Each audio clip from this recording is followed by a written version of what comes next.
Halo teman-teman semua, di video ini saya akan memberikan tutorial bagaimana cara menambahkan produk menggunakan plugin WooCommerce pada situs WordPress Anda. Setelah nanti kita tambahkan produknya, kira-kira hasilnya akan seperti ini ya teman-teman. Ada variasi produk seperti warna, atau kalian bisa ganti yang lain. Ada gambar produk, ada juga deskripsi produk, informasi produk, dan juga ulasan beserta fitur-fitur lainnya. Oke, untuk menambahkan produknya, kalian login dulu ke dashboard WordPress kalian. Kemudian hover ke menu produk, klik tambah baru. Di bagian nama produk, tulis apa nama produknya. Di bagian deskripsi, tulis apa deskripsi produknya. Di sini saya akan kopas saja deskripsinya dari deskripsi yang ada di halaman produk tadi. Di bagian data produk ada 4 tipe produk. Di sini saya akan memilih yang produk variabel agar saya bisa menentukan variasi seperti warna, ukuran, dan juga variasi-variasi lainnya. Di bagian SKU tulis SKU apa yang digunakan untuk produk kalian. Di bagian kelola stok, kalian tentang saja agar kalian bisa mengatur berapa banyak stok untuk produk kalian. Di bagian jumlah stok, tulis berapa banyak stok yang ada pada produk kalian. Di bagian izinkan back order, pilih jangan izinkan. Back order ini maksudnya apakah pelanggan bisa memesan ketika barangnya sudah habis. Di bagian ambang batas stok tinggal sedikit, maksudnya berapa jumlah produk yang ditandai tinggal sedikit. Jika saya menuliskan 2 berarti jika ada produk yang stoknya tinggal 2 atau kurang, maka produk tersebut akan ditandai sebagai tinggal sedikit. Sekarang pindah ke tab pengiriman. Di situ tulis beratnya berapa kilo dan juga dimensinya berapa sentimeter. Di bagian kelas pengiriman, kita kosongkan saja, karena kita akan menggunakan ongkir Indonesia dan bukan ongkir internasional. Sekarang pindah ke tab produk tertaut. Di bagian upsell, pilih produk apa yang akan ditampilkan di bagian ini. Dan di bagian cross-sell, pilih produk yang akan ditampilkan di halaman keranjang. Sekarang saya akan memberi contoh menambahkan produk ini ke keranjang.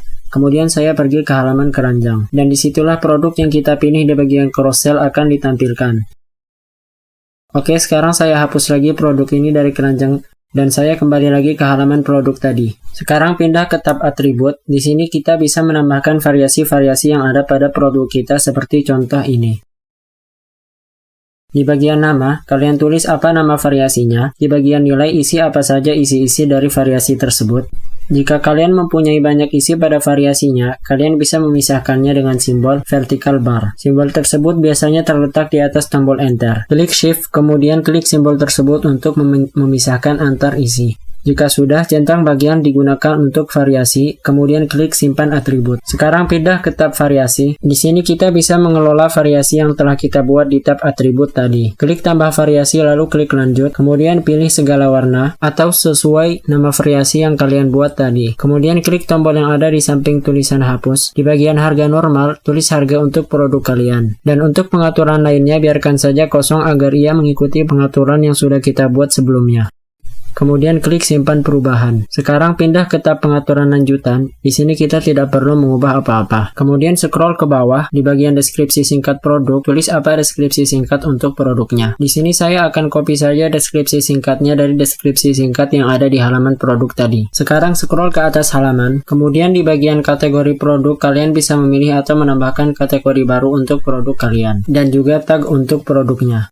Di bagian gambar produk, pilih gambar apa yang pertama kali muncul ketika halaman produk dibuka. Kemudian di bagian galeri produk, pilih beberapa gambar untuk produk kalian. Jika sudah, klik terbitkan, kemudian klik lihat produk.